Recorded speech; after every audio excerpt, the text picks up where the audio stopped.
start things off. How do you feel Impact's been since you've taken over the past year? How many months? Well, I mean, I guess it's been, I guess it's been a little over 15 months, and I think it's been a pretty good 15 months. We've had a lot of ups and a lot of downs. I can honestly say that in the beginning of 2018, there was some moments coming in where me and Don kind of looked at each other and went, what the hell were we thinking? But I think slowly but surely, like we said, incrementally small steps, we've been making things a little bit better, improving. We took it out of a studio, got Impact Wrestling out where it belongs, in front of wrestling fans, paying wrestling fans that support and are invested in the product. And we're grateful for the people that have came along on the ride so far. And we're hopeful and excited that more people will continue to give us a chance. And, you know, said it 100+ times, and I'll keep saying it. If you're supporting us, thank you, we appreciate it.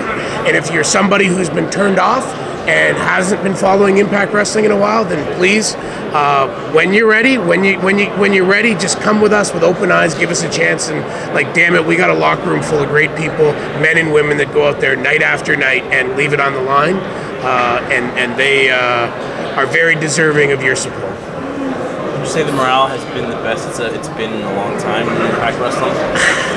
I mean, it's hard for me to say, right? Because I really left here in 08, and then I came back for a short period as a favor, and I think it was late last part of like 09, and I filled in for a few months. So I mean, it really, when I came here, it had been 10 years since I was here. So I'd heard a lot of stuff. I didn't see it firsthand. I know that when we walked in here last year that there was, you know, there was a lot of sunken faces, and more so than anything, I don't know if morale was down. I think spirits were down, which is maybe the same thing. But I've seen disgruntled locker rooms where people are pissed off and angry. I think here there was a lot of people that were scared. They were scared because they didn't know what the future held for them. Because if Impact Wrestling went away, I think it was going to negatively affect a lot of people in the wrestling industry, and obviously a lot of people involved in this company in our locker room, clearly. So if there's one thing that I'm proud of, and Don and Ed, you know, we're all proud of, everybody at Anthem, is now there's no more talk about going away. We've established the first part of our plan, stability. We're stable, we're coming out week after week, we're out there, we're doing our television tapings on the road in front of wrestling fans, we're getting out there, we're doing live events on Twitch, we're doing events for our app, and we're getting to do great events like this. Like here we are here tonight at 11 p.m. in Rahway, New Jersey, and we're going to put 1,000 people in this building and have an amazing show on Fight.tv, and it's one of the wonderful, amazing things about professional wrestling in 2019. What are you most excited for tonight? Picking a favorite. Boy, it's tough. I mean, the Ultimate X, obviously. There's never been an Ultimate X in an event like this, so there's a lot of preparation and work going into that. I'm excited overall because of the fact that we have so many different wrestling companies represented here tonight. You know, the wrestling business that I joined, if I worked for one company and David Penzer worked for another, then we weren't allowed to be on the same show. We couldn't interact, everything else. Now, 2019, people are starting to understand in this industry, like so many other industries and so many other things in life. Make sure to check out the merchandise tables over here, where some of the talent is out right now signing autographs, such as Moose and Tessa Blanchard. Get your combos out here right now over the merchandise table at this time. Well, that guy's fired. But people in wrestling are starting to realize that instead of fighting with each other, we can work together and we can be stronger together. And of course, who's not excited to see what Rob Van Dam and Sabu can do in the ring with the Lucha Brothers? It may be wonderfully amazing great, it may be a total car crash, and I'm not sure which one I'm rooting for more. How does it feel to have a guy like Rob in the mix right now? You guys have so much young, hungry talent. He's a big money player.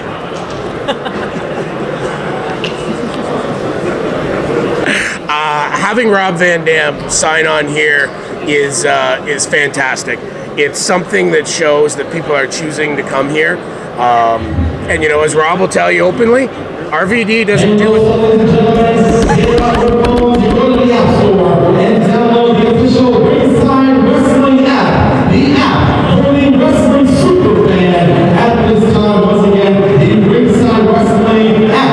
The app for the Wrestling Superfan.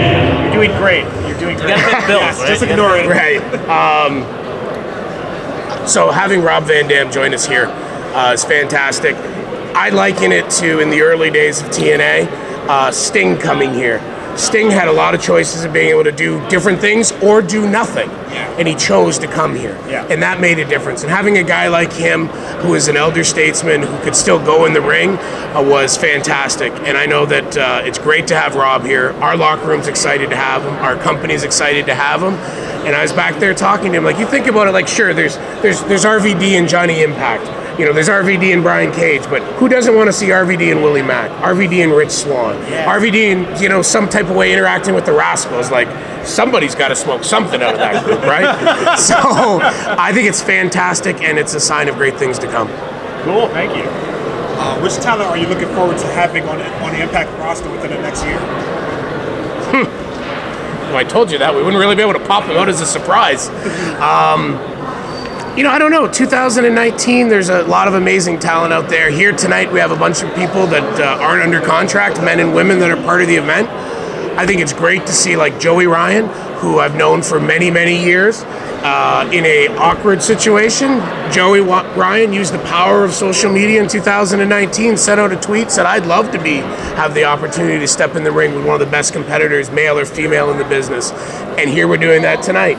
So what comes next with him, or Dante Fox, who's an unbelievable athlete, you know, or so many more. I don't know, there's just so much great talent out there, and I look at what we've brought on board in the last handful of months, from the Rascals to Ethan Page to Josh Alexander, Willie Mack. I mean, really, Madman Fulton, so much great young talent that's coming in here and meshing together, and then that's joining the growth of guys like Moose, who I think is becoming one of the best all-around performers in professional wrestling. And I'm obviously totally biased because I helped train him, but to sit back and separate myself from that, the guy can talk, the guy can wrestle, you know, and the guy can go out there and just bleed charisma. So pretty excited for what the future holds. Any chance we could see an intergender feud, which is something that really hasn't been done on a national or international level? Certainly, I think you know, we're getting to a point in time, and one of the great things about professional wrestling is anything's possible. You know, we don't have the parameters of so many other things out there, and we can go out there. And if you look at it, you're going to have a perfect example tonight. You're going to see a fantastic, talented, world-class male performer step in the ring with a fantastic, talented, world-class female performer.